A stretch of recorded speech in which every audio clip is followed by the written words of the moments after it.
before the war, a stoppage at the pit because of a mechanical breakdown meant laying off, and the dole. Things are different now. We at Silksworth had a stoppage a few weeks back, about the time Yeovil knocked Sunderland out of the cup. It was a 75-year-old winding engine. The main shaft had cracked. The engineers said a month at least for repairs. Right away, another shaft was brought into use, but it couldn't lift much coal. It left about 200 men without jobs.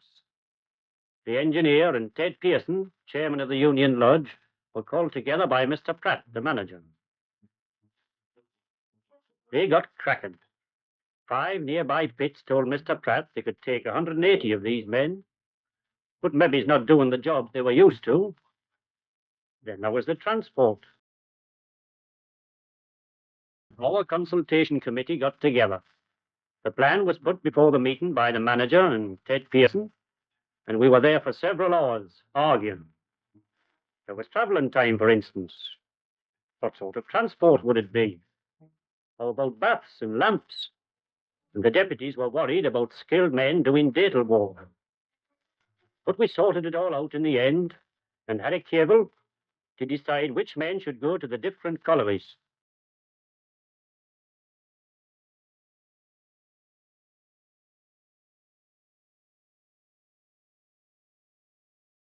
The lodge deputy explained the plan to the men. It had been agreed to pay travelling time. The management would supply a covered lorry. Men would take their own lamps and baths when they got back. 3 days after the breakdown, our Operation Transfer was in full swing. The lorry returned the chaps to the lamp house at the end of the shift and collected the men coming on. Meanwhile, the engineers worked 14 and 15 hours at a stretch and got the repairs finished in 3 weeks instead of 4.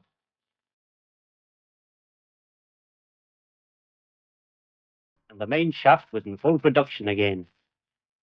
We reckon the committee did a good job. We got together and sorted the thing out.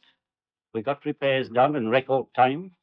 And thanks to our transport scheme, what we lost, the other pits gained. Our breakdown didn't lose the area a single ton of coal. And that's the best bit of work this month. Well done.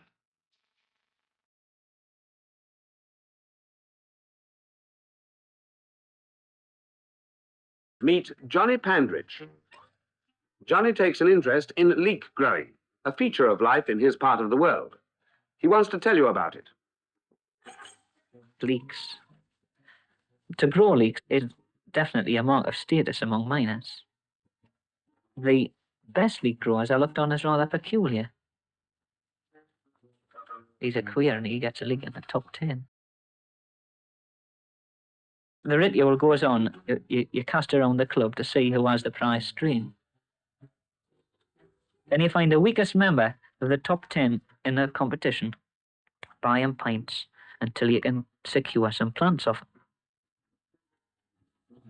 The trench is dug 3 feet deep. The size of the trench depends on your ability. Some cocky blokes only have a small trench and they grow big leeks because they have the knack. The bottom of the trench is hammered with a marl and big spits to create drainage holes. Then leaf mould, I forgot, old rags and bricks on top of the holes. Then leaf mould, horse manure, and then very carefully sifted surface soil. Then the broken jam jars. And for each leek plant, the jam jar must be sunk into the soil so that watering can take place directly to the roots of the leeks. Now, one of the tricks that I've had whispered to me is to go onto the moors and collect sheep manure. I mean, it's £2.10 a load. What can you do? Another concoctions used are old tea leaves put in the bottom of the tank. But stale beer is one of the better known ones. The dregs, you go to the club and you collect all the dregs out of the bottom of the tap. The snag is I can never get off them how often to feed the leeks. So there you have the leek grower's dilemma. Now, as time grows on, they feed on this rich material and start spreading and have beautiful roots like whiskers. Well, they're more beautiful than whiskers. They're white. Virginal roots, they are wonderful.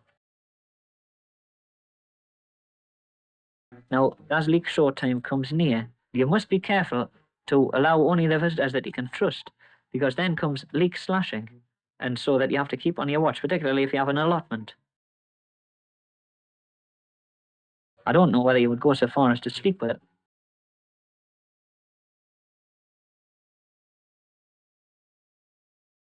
You can never feel the feelings of a leek grow until you've grown them.